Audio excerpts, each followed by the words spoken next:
Here are my two favorite bets for Sunday at the Euros. First up, England versus Slovakia, like under 2.5 goals at -135. England has not looked impressive offensively. They have yet to create over one expected goal in a single match.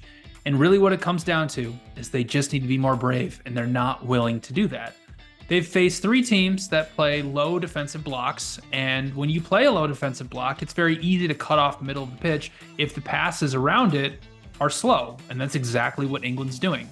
Harry Kane keeps trying to drop deep, Jude Bellingham is trying to find space in there, but the defense has numerical advantages over them, so they can't play through there. So eventually, a lot of their attacks just end up going out wide. Their last match against Slovenia, they did a better job at getting the ball out to the left side to Phil Foden, as opposed to previous matches where they were just sending it over to the right side to Bukayo Saka. But what's weird about England is that you would typically see a team that gets the ball into wide areas send in a bunch of crosses, but they've actually attempted the fourth fewest crosses of anybody in this tournament. So they're just relying on individual quality, which is great, but when you're facing teams, again, that are playing very compact structures, it's very, very hard to create chances. The flip side of it, though, is that England's the best defensive team in this tournament. They have only allowed 1.1 non-penalty expected goals, and they take away three advantages that underdogs sometimes have over the favorite, which is being good in transition, being good on set pieces, and being good at crosses.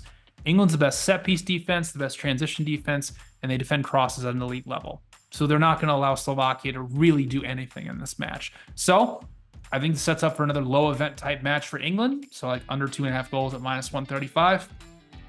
Next up, Spain versus Georgia. I like Spain -2 at +110. Spain faced Georgia twice during Euro qualifying, and they won by a combined score of 10-2. They beat Georgia 7-1 in Georgia, and what happened in that match can very easily happen in this one. Spain was able to ping some passes through the middle of the pitch through Georgia's very compact defensive block, and then once they scored, the dam broke, and the goals just kept pouring in because Georgia had to play more aggressively, like they've done during this tournament, and it allowed Spain to force a bunch of high turnovers, and also, since they're the best build-up team in this tournament, to just play right through them. Georgia has allowed 8 expected goals through 3 matches. They are very, very lucky to be here in the round of 16.